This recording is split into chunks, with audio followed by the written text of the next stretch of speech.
As promised, we are back with Night 2 recap, highlights, analysis, and a lot of heat. We're going to talk about all the matches on Night 2, plus the return of somebody who is in the middle of a very, very controversial lawsuit mixed in with Vince McMahon. All sorts of allegations, like really bad stuff. Like, I don't know what's going to happen here. I want to know what WWE is thinking. Maybe we should get to that first. All right. I feel like people want to hear about what is going on. The match that this happened, all right, after it happened, John Cena, Cody Rhodes, let's get to it. Guys, great job. You were right about this match. I was wrong. Damascus Dez, it all came down to this match. And this was a finish fest. Again, I'm strictly opposed to those. When I become chair of WWE, I'm putting a stop to it. Cutting it off, cutting the head off the snake. It's over. But until then, I'm just going to sit here and whine about it. This was a great match, other than the finish fest at the end. Cody Rhodes delivered. This is a big-time makeup for the debacle that was WrestleMania 41. It's a terrible match. They made up for it. We got what we wanted, a lot of callbacks at previous moments. But enough about me and my thoughts. What say you? This was it was a lot of false finishes, which is exactly what we expect from a Cody Rhodes and John Cena match. I feel like at this point we all understand that a single attitude adjustment is not a finish anymore. It just hasn't been in years, unless you are a mid-carder in the middle of a Friday Night SmackDown going against Cena. You're not losing to a single attitude adjustment. It's just got to that point. And whereas the Crossroads against normal people, it can end the match, but it usually in the big matches he's gotten to the point where he hits 2 back-to-back, if not 3 back-to-back, which he hits him while still holding it. So I still treat it as one finish. It's like he hits the triple Crossroads. That's what it is. That's a triple Crossroads. And that's the finish. But I'll tell you, the attitude adjustment off the second rope, not finishing the match, was diabolical. Like, come on. There's a certain point where I feel like certain moves, certain adjustments should not be kicked out of. It wasn't exciting. It was a fun match. It was cool to watch, but to me, it gets to a point where you're killing. You've seen it long since killed his finish, but your finisher should mean something, and it really doesn't. Off with the top rope. That is what is wrong with wrestling. That should anybody. I don't care if you're the freaking Undertaker. I do not care. That should be enough. It's not like he just ran into the ring and did 3 and then he kicks out. If they hadn't already been in a freaking 37-minute match at that point, you know what I mean? It's just like, it's absurd. And I texted you guys. I was like, this is what's wrong with wrestling. This cannot happen. And I know that they want to make Cody look, he's invincible. Although, how are you going to be invincible now that you're going to film a freaking Street Fighter movie now with the title on your shoulder? Is this going to be a Brock Lesnar, we'll talk about him in a minute, situation where we don't see you? You're going to be the guy that we don't see. We should be seeing Cena as champion if you're not going to be there, Rhodes. I'm just going to say, I'm not a Rhodes guy. I don't like him. Like, I just never liked him. I'm not saying he's bad for WWE. I'm just not a fan of him. I'm not saying he's not a good wrestler. I'm just not a fan of him, if that makes sense. And this makes him not... That right there, I wish more people would just admit that. Instead of saying, oh, he sucks. Oh, he's really fucking good. He's good on the mic. He's good on the mic. He's good in the ring. You just don't like his style. And I can respect that. I can 100% respect that. And look, he won, I guess, would you say fair and square as far as the writing goes, but that we need to reassess what a finisher is. Or don't call it that. In all fairness, in wrestling, they don't really call it a finisher. Us, the fans, call it a finisher. That's fair, because they never used to say the word belt, and now they say it. It's like it's all these things changed over time. Yeah, us fans call that a finishing maneuver. They might call it a signature move because it's a move that they do, that they use, that nobody else uses. Right. But they never call it a finisher. That's what we call it. It is akin to The Rock having the people's elbow, which wasn't enough. You needed the rock bottom to seal the deal in most cases, right? 90% of cases. And to your point, I get a mid-Carter. One of those moves should be enough. I get that. But 3, you're not Superman. Come on. And I'm not trying to make a Superman punch reference, but you get the point. But what really matters here, unless you guys have anything else to say about the match, is what happened after the match. And I did not see this coming.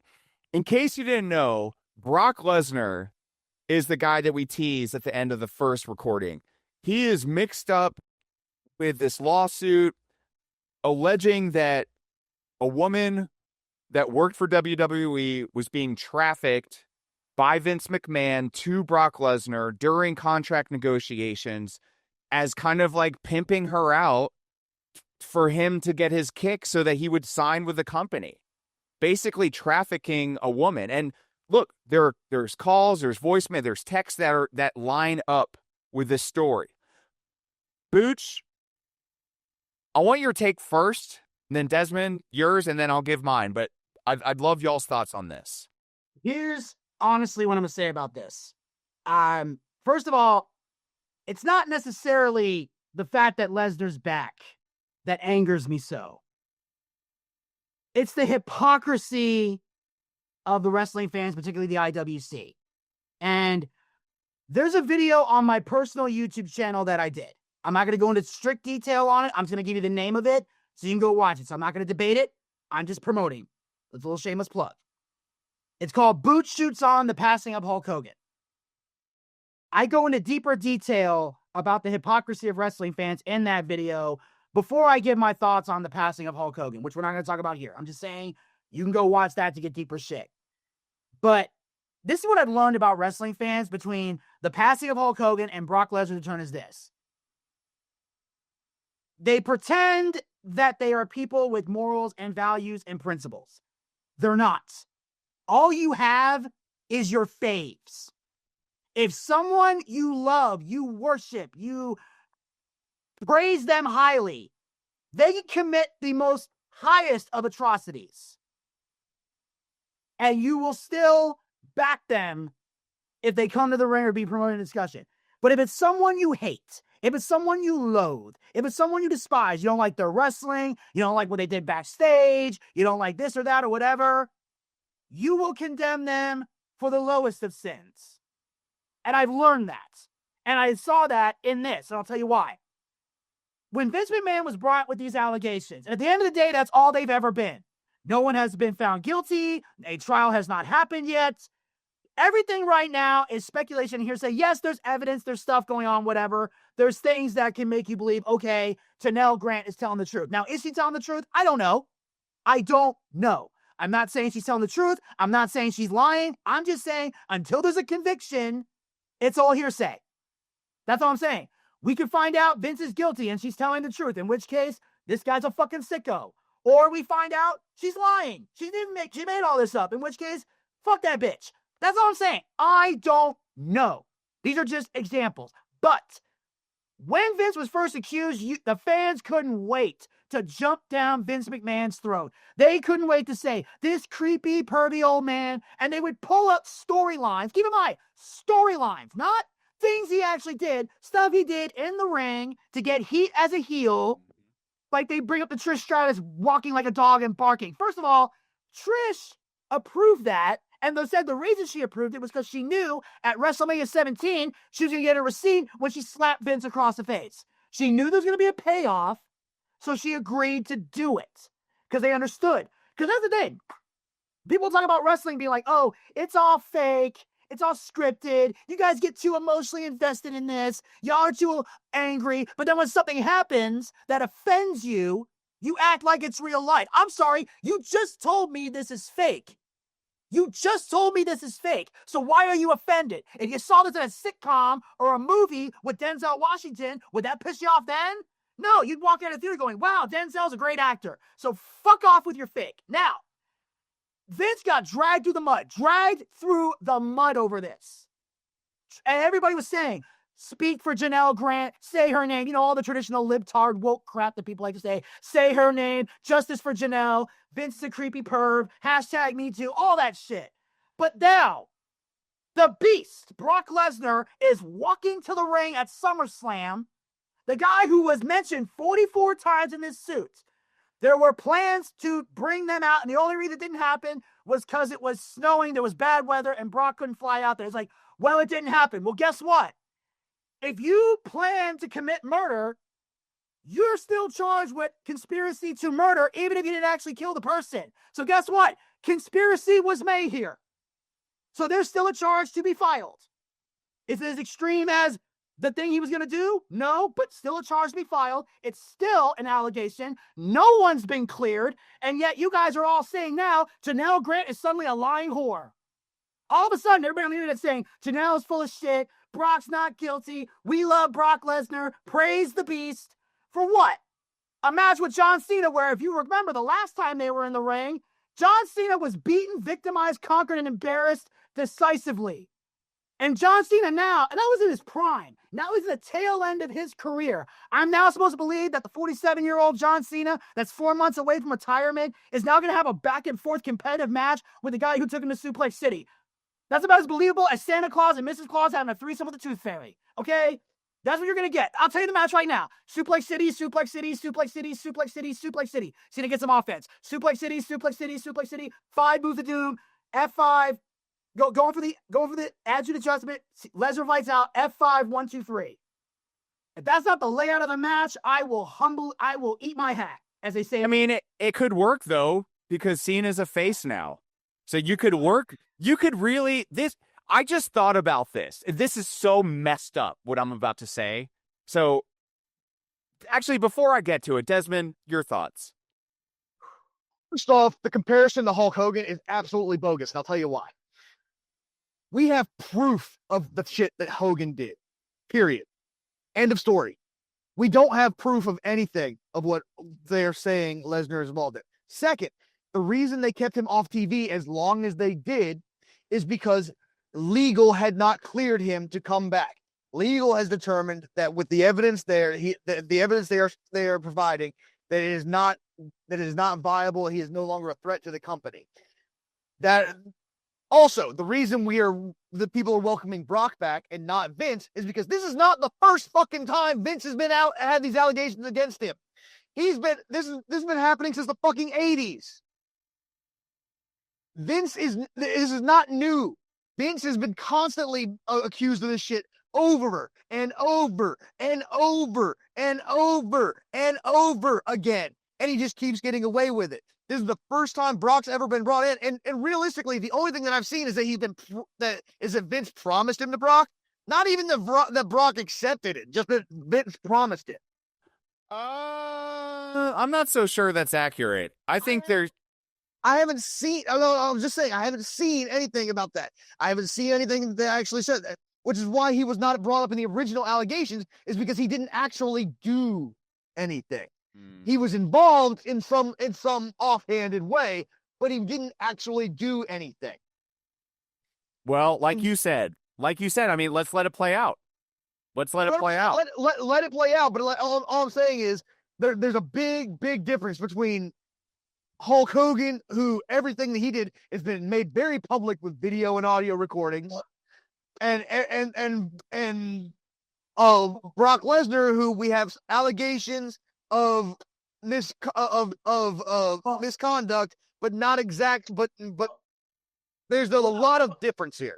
Okay, well, I wasn't necessarily making a comparison. I was just saying that I talk about the hypocrisy of wrestling fans in that video, and I was just using that as an example. I wasn't necessarily comparing the two.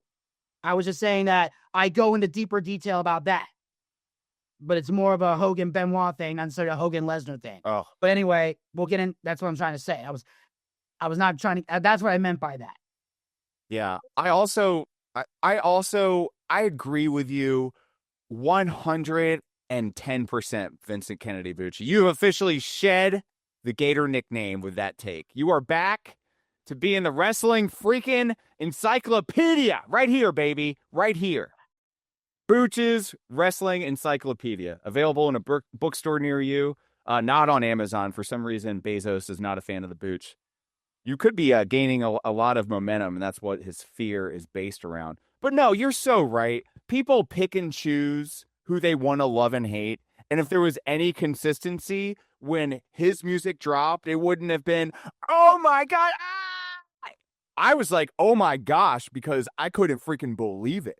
Like, I was just like, that's about where I was at too. I was like, is it Brock fucking Lesnar? I was Really? like, did he get past security? Like, it made me think of a couple things. And what I was going to say before that may shock some people, and I'm not, first of all, let it be known, this is the disclaimer from our parent company, Hyper Mega Global Omni Hypnocore. I am not condoning any kind of, if any of this is true, right? Like, obviously. With that said, you could use this storyline with John Cena and him. You could use this as legit heat. You could, because John Cena has officially turned backface. We saw it. It's official.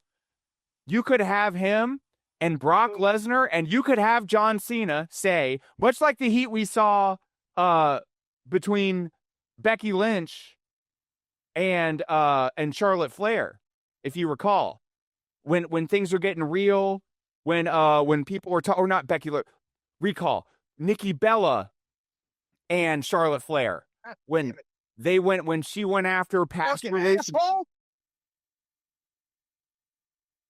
I know my takes are extreme, Damascus Des, but geez, you know, there's filters. Listen to the show. Somebody just cut me off on the highway.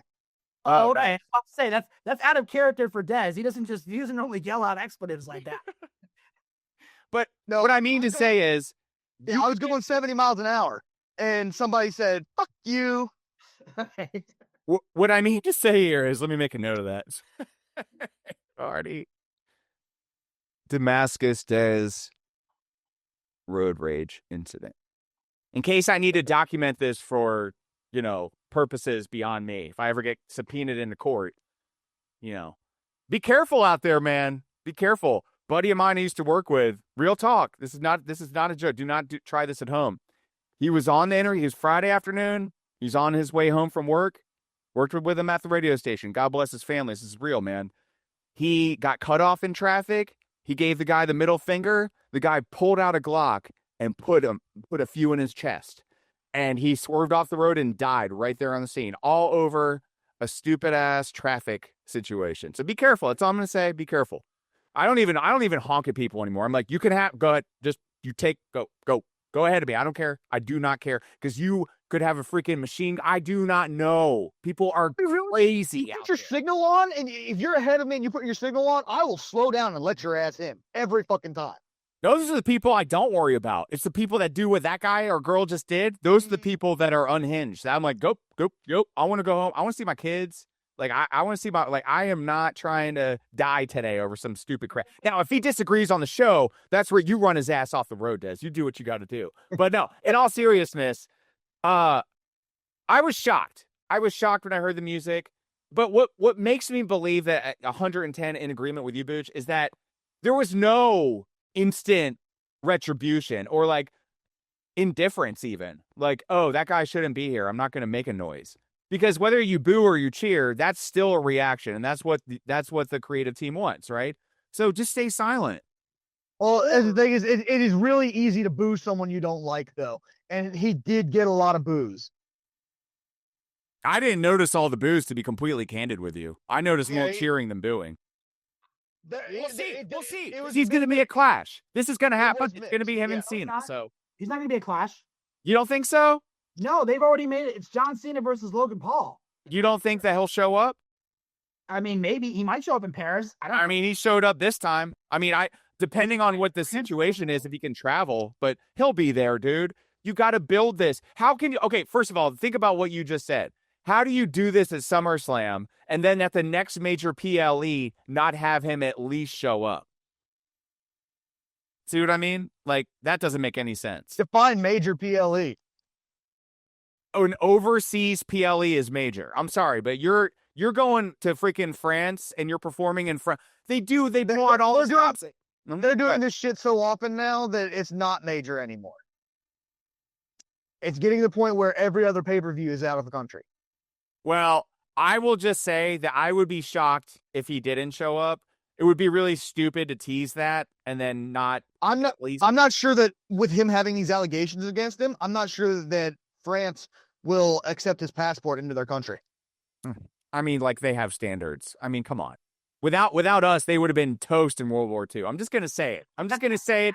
How about a little gratitude, Francais? I mean, your croissants and your coffee are pretty good, but can we stop with this high horse nonsense? All right? You guys owe us big time. So I'm just going to say I was shocked by the Lesnar thing. I'm on the side of using this. If you're going to have him return, use it as part of the storyline. Call him a scumbag. You know, like, have Cena take the high road. Be like, hey, man, I'm wrestling you for her. Like, Yeah, you go there. You go can't there. do that. You make this about that. You can can't draw do that. so much attention to this. I would do, if I'm booking it, I'm putting all my damn cards on. TKO doesn't want that attention. They don't want they don't want people to be taking notice of the fact that, motherfucker, you realize your lane ended. Fucking big truck. They're You out should to get fucking ya. know better. Okay. They want the title. I've sent them after you.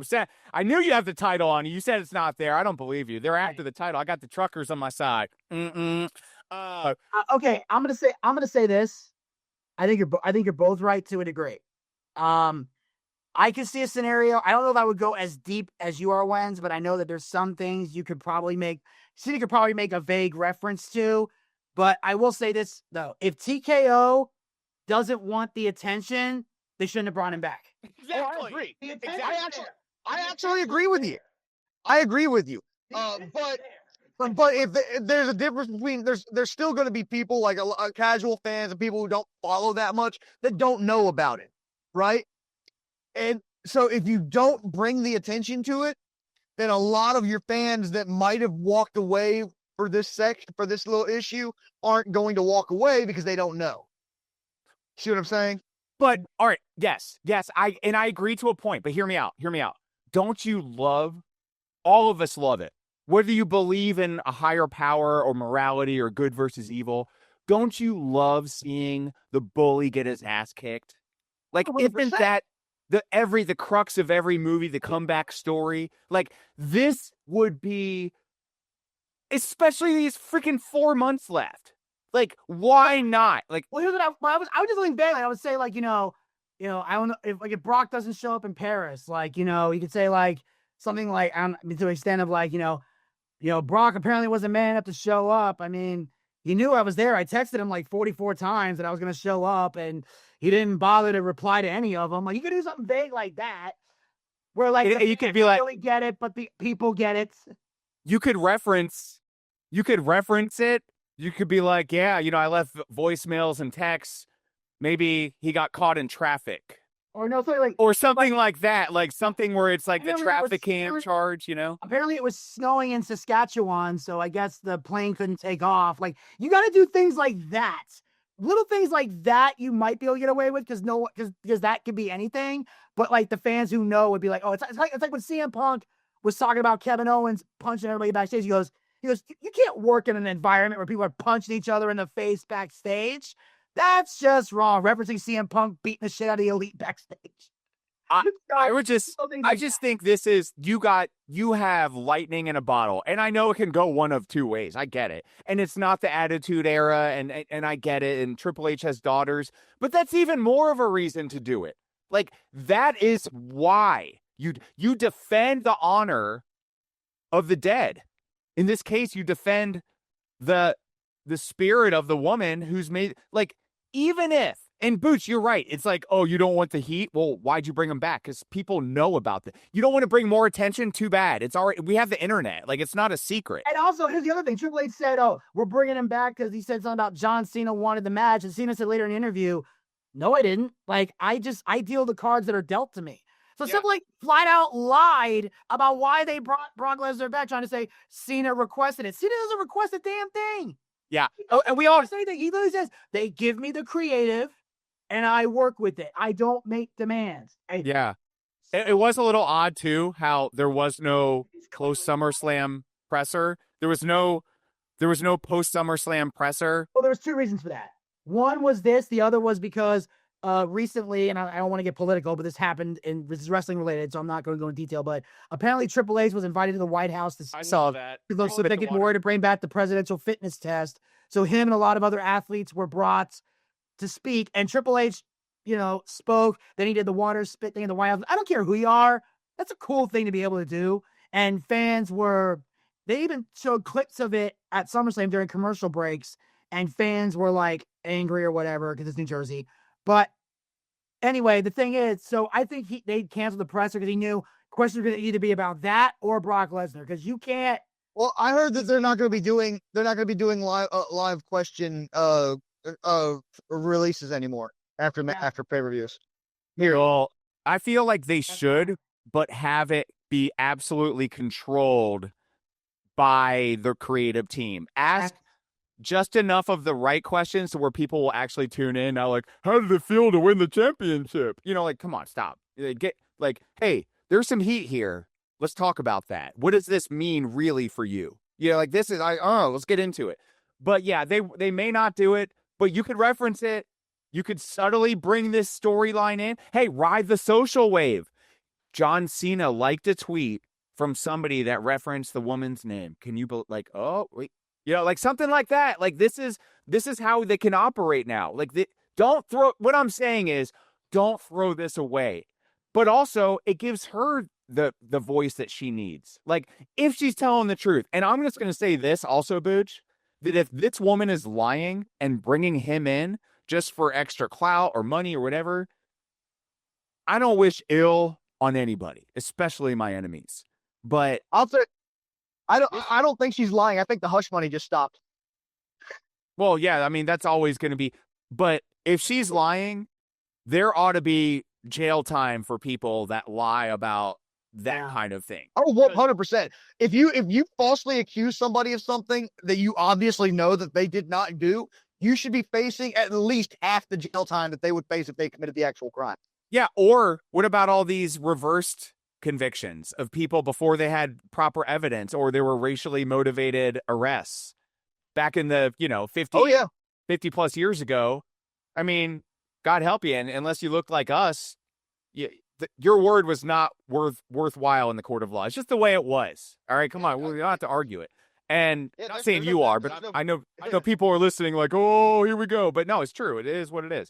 So yeah, I mean, but this is interesting. Let's see how it pans out. If you didn't know, now you know. And hey, be the person to make a sign if you're going to a live event. I don't know. Don't make it when you're walking in because they may not let you in with it, but make it while you're there. Could be interesting. You get on TV, you get on the socials. So that was the return of Brock Lesnar. Now, as we see, we will go in order of the matches as they went down. Naomi defeating Rhea Ripley and Io Sky. I was going to say one thing about this match. I loved the match. I thought up until the second match of the night that this was going to be match of the night. A lot of people online thought it wasn't good. I was like, you guys didn't watch it, or you don't understand what's going on. Everything was great about this except for the very finish. And I know she's a heel, so you got to pull the tights and roll her up. But dude, it's not believable that you can roll somebody up when you have Rhea had all the momentum. She had all the momentum. She had just delivered the Riptide. She's about to pin Sky. It's not like she's staggering like Sky had just delivered something big. She's riding high. And then you have Naomi come and roll her up from high. I don't like it. I know it's classic heel finish, but it doesn't deserve. She deserves more. She deserves a better finish. She deserves a better finish. I'm just gonna say that. But I was pleasantly surprised. Not surprised, but got the point. So it wasn't all too bad.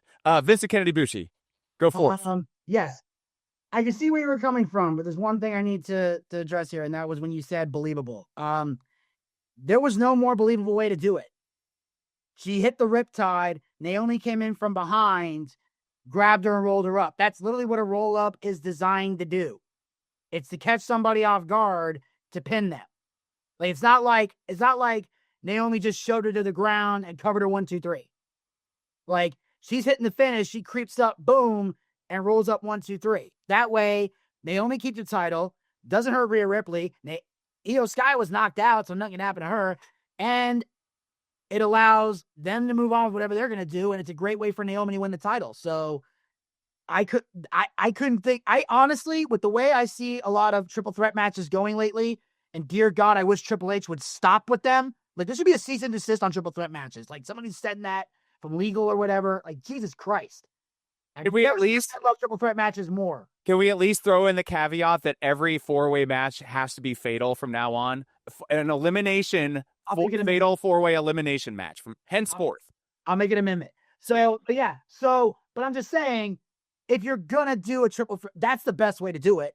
Naomi walks out with a title to the heel. Rhea was clearly going to win. So that got the fans angry because the fans love Rhea Ripley. Io Sky's knocked out because whatever. So you're good. So I thought the finish was perfect. I get, like I said, I get it's a heel move. Obviously, a face could never pull that off, especially pulling the tights. They could roll somebody up, but not pulling the tights. You just don't do that if you're a face. But I just feel like Eddie Guerrero would argue. After speaking of which, what awesome callbacks! What amazing! We'll get to him and AJ later, but that was beautiful. Chef's kiss on all the callbacks, and that's what when you have somebody like Triple H. This bit that was around, that understands, and listen, he has a team around him. It's like, oh, we need to bring this back in. You remember this WrestleMania? And yeah, so we got to do that. But yeah, interesting match. Looking back at the points, all three of us picked Naomi, so all three of us feeling pretty good. Match 1 of night 2. Any further thoughts from you on this match, Des? I mean, I will say this. The reason the roll-up works is because you get all kinds of leverage that you don't get in a regular pin. True, and so the pull of the tights helps. That's why Natalya was able to lose in the fastest time ever, was because of a roll-up at the beginning of the match. Nice callback. Natalya. I wonder what she's up to nowadays. Haven't seen her in a while. I'm sure she'll be back at some point to do like a surprise Royal Rumble appearance. The next match. This next match might have been my favorite match. This had the feeling of WrestleMania 2000. You even had Bubba Ray and Devon ringside. You know, I love that. I love how they had them. Michelle McCool was there too. But back to this match. Phenomenal. I mean, this match gave me everything I wanted, then more. They told stories that they had no business telling in the best way possible. Like the way they choreograph these spots, table, the bringing people's relationships in. I mean, the fact that you had the Pixie breaking a ladder in half while her husband realizes that he just created this situation, looking on Gargano, looking on Ring, like, oh my God, what have I done? And then you have members of the other tag teams selling this. They told such a beautiful story, and this is exactly what Hunter needs to continue to do. Bring in all the tag teams, make them all have beefs with each other. Don't isolate. Don't make it this versus that. Like, everybody has these intersecting beefs. It's like Thanksgiving dinner. You know, like everybody's got something. Yeah, you always eat all the damn croutons on the salad. You never leave any stuffing for the rest of us. That kind of thing. You know, why does somebody always take their finger and put it in the ice cream? You know, like, use a damn spoon. You know, what are you, caveman? Anyway, this match was freaking awesome.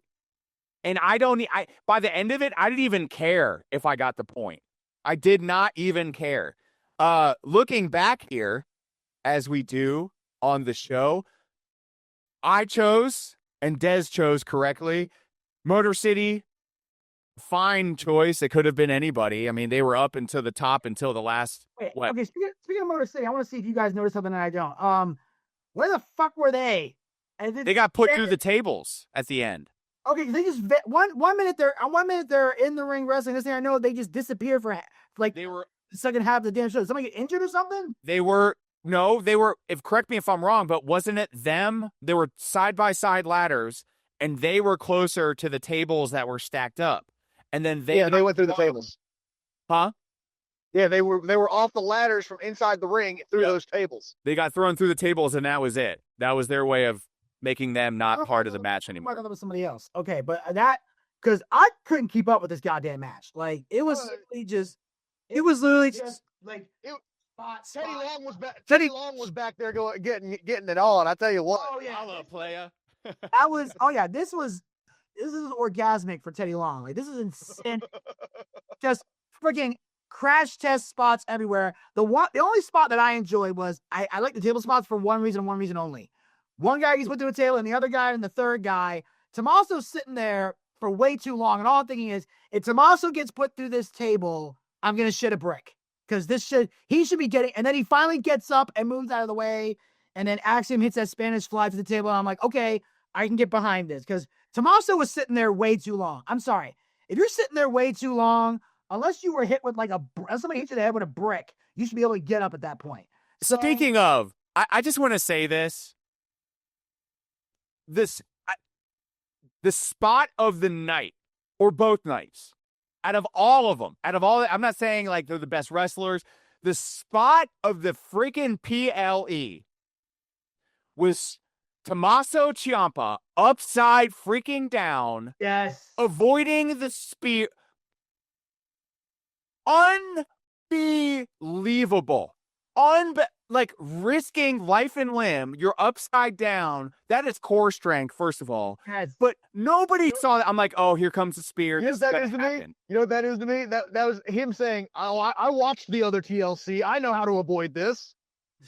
I mean, I've never seen that before. Have you guys seen that move before? It was good. It was like he saw the scouting report. He saw how the spear works. He's like, okay, what do I got to do to avoid this? And he came up with a plan, and it was beautiful. So, Tommaso, if you're listening, you get accolades here in Wen's World. Beautiful spot, Boots. I'm sorry to interrupt, but I could not let that was pass fine. by. That was beautiful. No, I would have said the same thing. That was a beautiful spot. I loved it because it was something where everybody gets speared off that thing. It's been done a million times. So finally, he's like, what bothered me was after that, I felt like that should have been it. That should have been the finish. DIY should just hit the belts right there. That would have been a much better finish because towards the end, again, there was like a lot of interference, too much. Like it just got to a point where, like I said, there's too many people in the ring, and the more multi-people things happen, the more it's like insane chaos. And the story you're trying to tell sometimes gets thrown out the window because you're too busy trying to keep up with what the hell's going on, and it's just confusing. And wise man once said, you confuse them, you lose them. And thankfully they confused them, but not to the point where they lost them. So they were able to luck out on that one. But yeah, that was very disorganized. In the end, the Wyatt Six kept their belts, and that was it. Damn right. And we kept our points, Des. Your thoughts on this match? I loved it. It was very controlled chaos, and I loved it very much. If I had to pinpoint something that I didn't like about it, we had two different women getting up on the fucking ladder trying to take the belts off. They're not part of the match. They should not be able to take the belts off the fucking. I think that if I had to nitpick, that's my point. Okay, I agree with you on that, but I think if we're going to apply the willing suspension of disbelief, I think even if you walk into that situation, you know they're not going to actually do it, but the idea is so revolting. Like, oh my gosh, can you imagine if she gets that? Like, it would only work in a situation of like, who was the guy without a chin that wrestled as a girl for like The no chin music. Yeah, James Ellsworth. Yeah, Ellsworth. Yeah, it would work for somebody like him It if did. he had somebody in that space. You know, like when he won the women's title. You know, kind of thing. No, here's what happened. He went, grabbed the briefcase, dropped it into Carmella's hands. That wasn't even like Carmella heel heat. That was fuck you, go away, eat shit and die heat. Like that was a terrible booking choice because the crowd was it did not get a good reaction. It was terrible. That was, Well, I disagree. Right, I thought it was brilliant. yeah. I mean, no, well, yeah. I mean, to an extent, it could have been, but the fans did not get behind that. Like, I'm not a fan of that. I don't like that at all. I feel like the whole purpose of the match is that you're supposed to get up to the top rope, not your fucking ballet. yeah, and But can we agree? that seeing the pixie go through the ladder. I mean, obviously, Oh, yeah. gimmick. That was beautiful. I love that she went through the ladder. I love the spot, the hitting to the hitting of Ciampa to bounce him into Gargano. While Gargano was supposed to be holding the ladder for her, and then accidentally knocks it over. Oh, it was beautiful. Dominoes. It was fun. It was a fun spot. and the look on Angelo Dawkins' face, he's like, that's You're what I'm talking about. Yeah, it was like just a quick, like right after it happened, they pan to Gargano, and he's like, and then they pan to Angelo. He's like he was just like, and he sold it. It was like, yes, like you're buying, like this is what I'm telling you, like the influence of Hunter in the locker room, and watching this Netflix top. By the way, if you guys have not, I know you guys have, but for those of you watching who haven't started this on Netflix, this is a reason to subscribe to Netflix alone. This documentary, so far, so good. Check it out. It's awesome. It's the behind the scenes and the character development, like all these things that you don't get to see. So, super cool match. Desmond and I, we got the point. Now, on to the next one. Becky Lynch versus Lyra Valkyria. I'm going to admit that I was wrong about something. I said that if Lyra lost, she would be buried, stick a fork in her, she's done. The way in which she lost protected her. And the reason I say that is because Bayley ran interference. The attack was not meant for Lyra. It was meant for Becky. This is good for her because now, if you're going to do it, if you're ever going to do it, now it's time for the turn. If you're going to turn Lyra Valkyria, now is the time. The question is, will they use this storyline to do so? Or are they going to continue to maybe milk a triple threat match between the three of them? What do you guys think about this one? Well, I don't see, there's no reason for a triple threat match at this point because Lyra can't go for the title. That is determined. Good point. I don't see Lyra going heel. It doesn't make sense. It really doesn't. I don't see a character for her as a heel. I could be wrong. I mean, it's possible. But realistically, what I see happening is this she might come back and screw Becky over and have Becky lose the title to somebody else so that she can chase the belt. Or, and here, just hear me out here, maybe they push her to the world title. Maybe this is how they move her up. Yeah, I mean, former Intercontinental, that would be a nice, quick step up. And let's be honest, like she got there pretty quick, guys. There are a lot of females in that locker room that have been there a long time, have been waiting. But listen, a lot of females in that locker room that don't deserve it. Well, yeah, and when you're, like I said, when you're hot, you're hot. You got to ride the hot hand, and she's hot right now. So, Booch, what do you think about that potential turn, or is that just far fetched? I don't know. Whatever gets her to never say the word Becky Stompers ever again for the rest of her life, go that way. That was the cringiest promo I've heard in a long time. Jesus Christ. Do not give that woman a microphone. Get her in promo class when she's not on Raw. Like, I want it to be clear, Jesus Christ did not give her the microphone. No, of course not, because if you gave her the microphone, it would have been a good promo. It was that's what I'm saying. Like, apparently Jesus had to help. Jesus was healing the lepers while she was cutting this promo. Couldn't get there in time or whatever. Oh, it's true. So I'm saying something happened. But the point is, obviously this match was happening. I wasn't a fan of it going in. I do feel like the match was okay. It's just that there was something interesting here, and Des pointed this out in a group chat. I don't know what the fuck is wrong with Triple H? He put all the weapon no disqualification matches on the same night. We just saw a 6-pack TLC. Now watch a no count out last chance where they're using weapons. We got a triple threat match for the women's title. Yes, yeah. And then you got the cage matches we're going to talk about next, and then the street fight we talked about earlier. So by the time you get to the street fight, you've seen every weapon that could possibly be used. Can we please, for Clash in Paris, have a rule? No tables. Can I have one pay-per-view? There was way too many goddamn tables. Now, the TLC I get. Okay, I knew I was going to see a lot of tables in that one. But there's tables here, there's tables there, there's tables everywhere. Okay, can we stop with the tables already? This is goddamn ridiculous. But I'm watching this match, and I'm like, I love that Bayley got involved because I wanted Bayley in this match to begin with. I felt her and Becky was a SummerSlam-style match. So I like the fact that Bayley got involved because at least it doesn't hurt Lyra Valkyria because Bayley's trying to help, hits by accident. But what makes this work is you now have Bayley who can have a feud with Lyra Valkyria. These two can now lock up.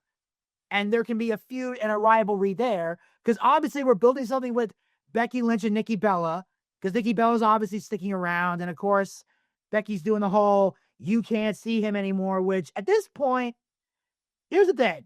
I get that it's a burn, but it's a burn I've heard 100 times. Like, it's one of those things where it's like when people on the internet call me fat. I've heard myself called fat 1,500 different ways. You can't insult me with that because I've heard them all.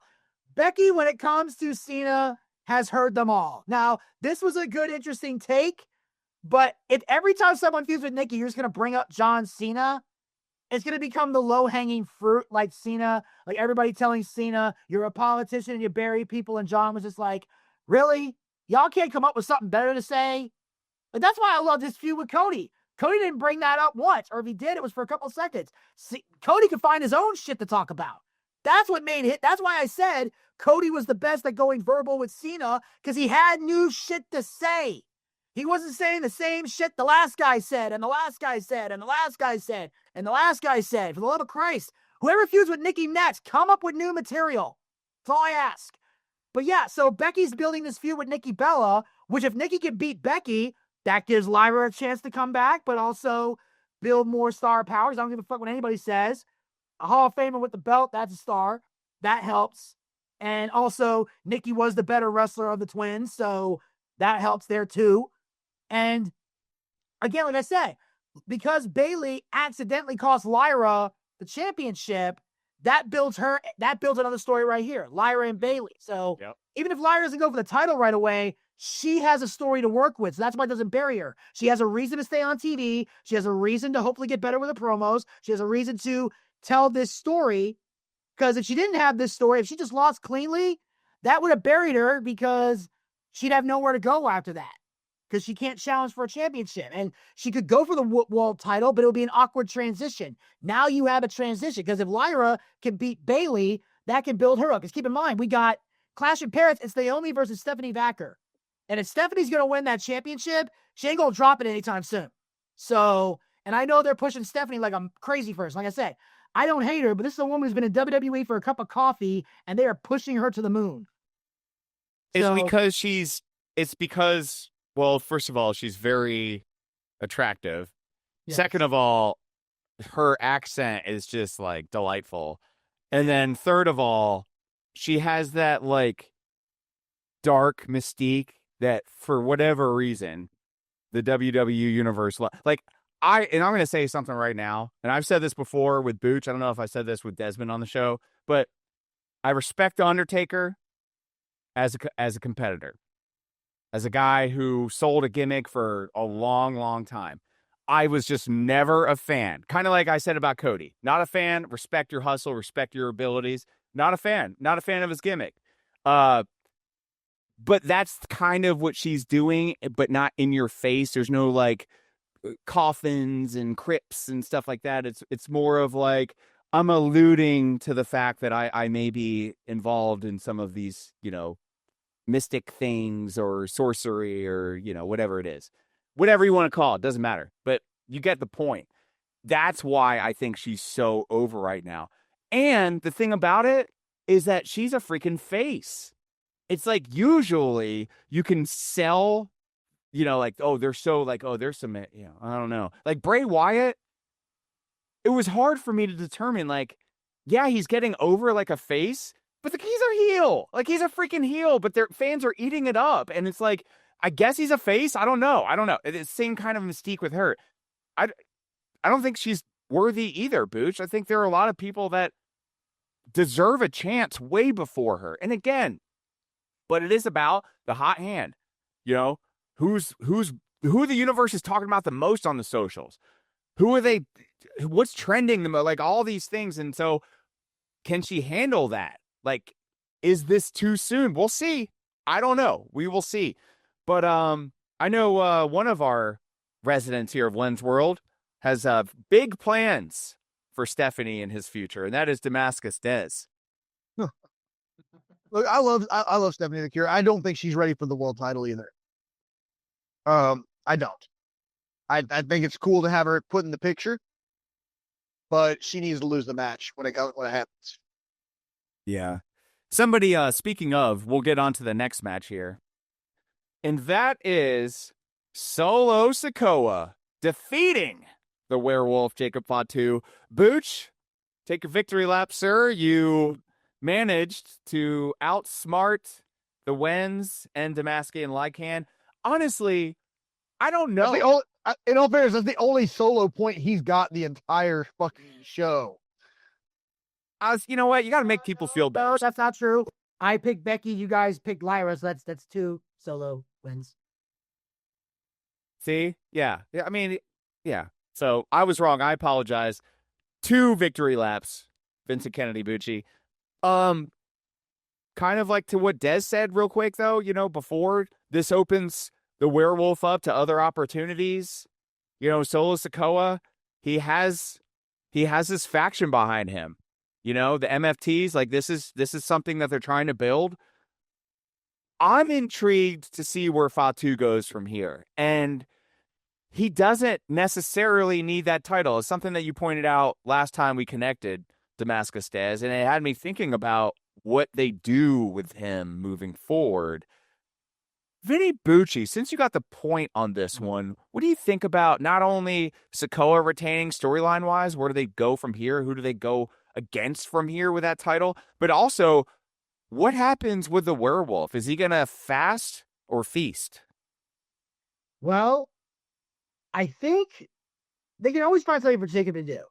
Because Jacob has the personality and the mic skills and the weird dancing thing. So he can get over. There's ways for him to get over still, even without the U.S. title, because he's that much of a personality. And Solo, obviously, where can he go from here? That's the question. Because, again, this is one of those things where Desmond talked about last time about beating a dead horse. Triple H has this unhealthy obsession with bloodline factions and stuff and putting all this together. And the problem is there's nowhere really for them to go because everybody's in different places. That's why you see a lot of times when they have factions, guys will be doing 2 storylines at once. One with Solo and one with their own thing over here because they're trying to get everybody together. And so that's the only issue with Solo retaining is that I don't know where he goes because I don't know if Triple H even knows. Or because, again, there's the mid-card areas all over the place.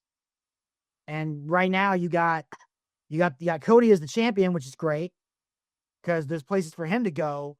But right now they're in kind of a reset period. So this is the first time where I have no idea what they're going to do. I am completely in the dark. I mean, I knew Solo was going to win because if you're going to have a badass faction with you, you should be winning. Mm-hmm.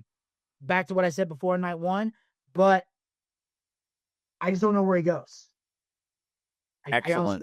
Excellent insights. I mean, as always, with the Wrestling Encyclopedia, Vincent Kennedy Bucci. Where do you think they go from here, Damascus Dez, with Jacob Fatu? Well, Fatu's currently a face. We've got some heels going on. I would like to see, and I would like to see a little bit of Karrion Kross kind of putting his way in there. Because he has plenty of time to do it. Yeah.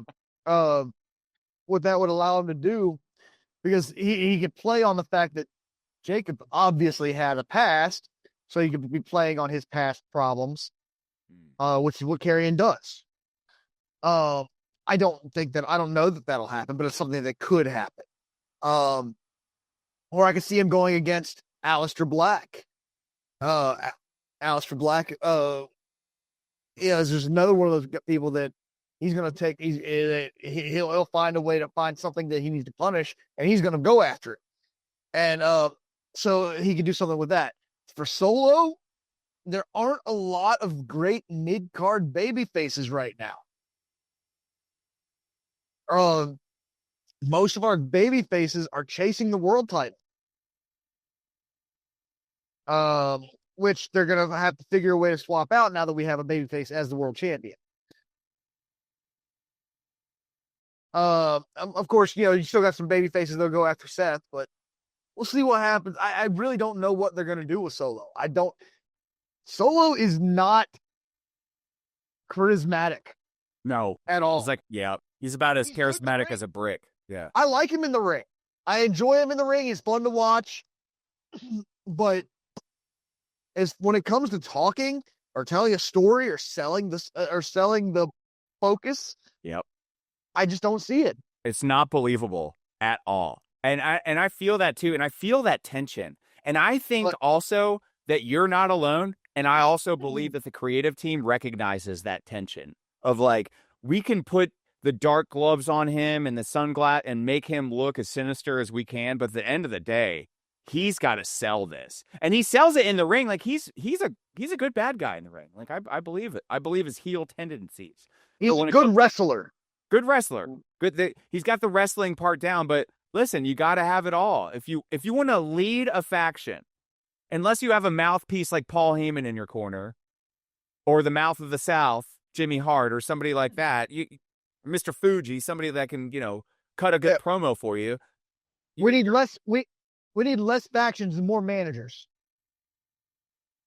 Yeah, bring a female, make a female one of your have her make the decisions. I don't know, bring somebody in. If you're going to have them climb ladders, bring them more into the storyline. And I'm talking not for this match, but in general, if you're going to test the waters there, maybe have them call some shots here. I don't know. But yeah, it'll be interesting to see what they do with the werewolf. And that's all I got to say about that. And then there was Dirty Dominic Mysterio taking on AJ Styles for the Intercontinental Championship. I mean, from the very beginning, and I mean before the beginning, before the bell even rings, there's tribute being paid. The Lowrider, you got him coming in with the Guerrero tights circa, 20-something years ago, Booch? You're the encyclopedia here. Just a lot. Like, if you know about the matches that I took, the custody battle matches, like the things that Bucci is like the master callback for, this match brings it all back. You got the unlaced boot in the ring. You got all the chair, hitting the chair against the thing and then tossing it, like all the Eddie Guerrero magic, Latino heat you could have ever wished for. We saw, and it was beautiful. And it was just like, man, what a tribute. What an absolute awesome tribute. And like I say, Dirty Dom continued on. He got the W. I got the point on this one. But Damascus Des, what say you about this match before we get to Booch's wrestling insights? This was the last SummerSlam that AJ Styles will ever compete in.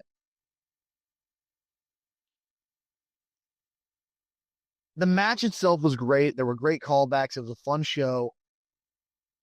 And I understand that Dominic is the future of professional wrestling. He really is. And anybody who's arguing it at this point is just, they're lying to themselves. But at the same time, there needs to be a point where we let the veterans have their moment. And this should have been a moment for AJ Styles. That's really all I got to say. I mean, it is like the match was great. I mean, it was really fun. The story was awesome. But to me, we know that AJ Styles is leaving. Let's give him something to leave on.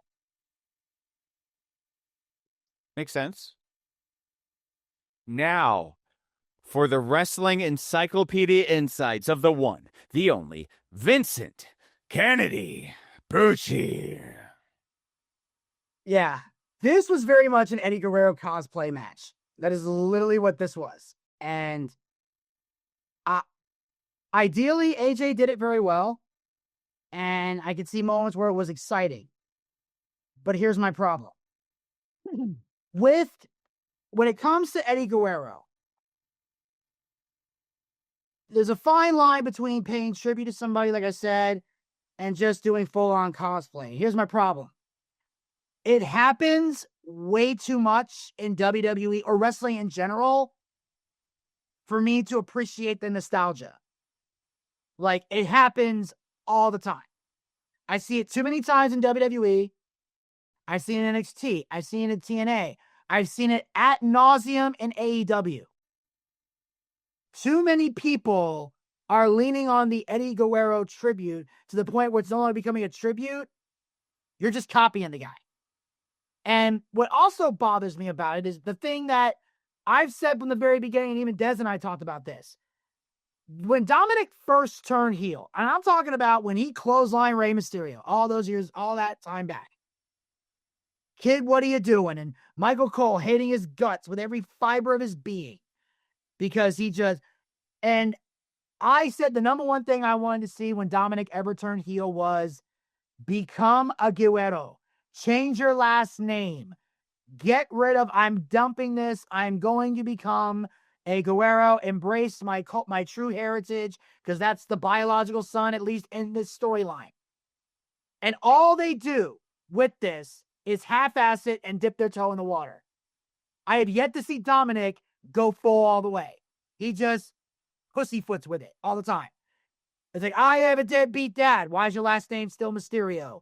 I'm doing all these Eddie Guerrero moves. Okay, you haven't changed your last name. I'm growing the mullet and the stash that Eddie had in the early days of WCW before he became Latino Heats. Like, you're going as far with Eddie as possible to even the boot thing and all that.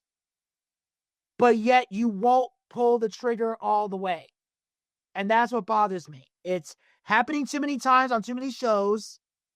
And Dominic won't go full throttle with it. So it just makes me feel like I feel like I'm watching two guys play wrestle in their backyard. That's the vibe that I'm getting when I see it. So it's hard for me to enjoy it. And AJ did a great job.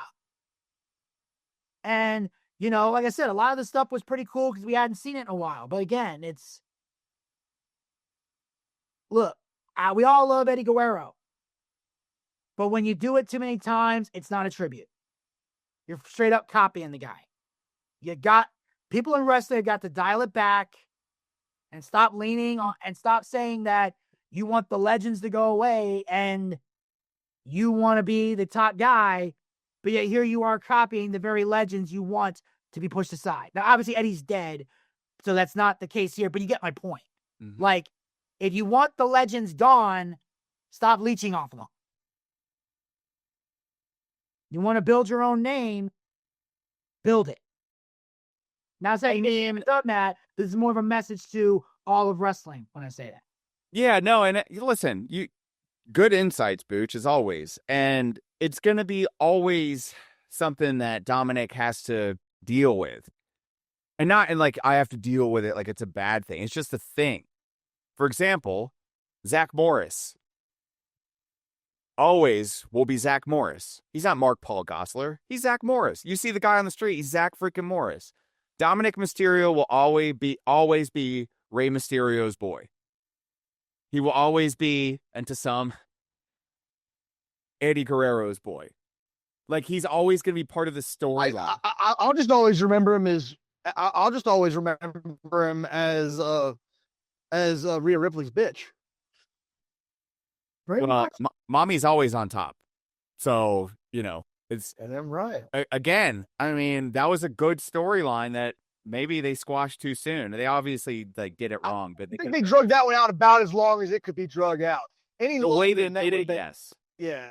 The way they did it. If they had done it differently and not so in your face and bled the Liv Morgan thing out a little longer, like let that play out a little longer and just more Easter eggs instead of the full on, deep throat kiss. I don't know. I just feel like it was too soon. But hey, listen, you live and you learn.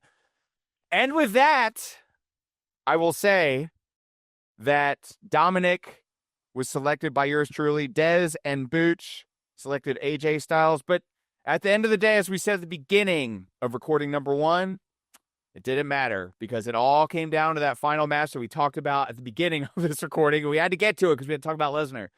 But John Cena losing to Cody Rhodes solidified the championship for Damascus Dez.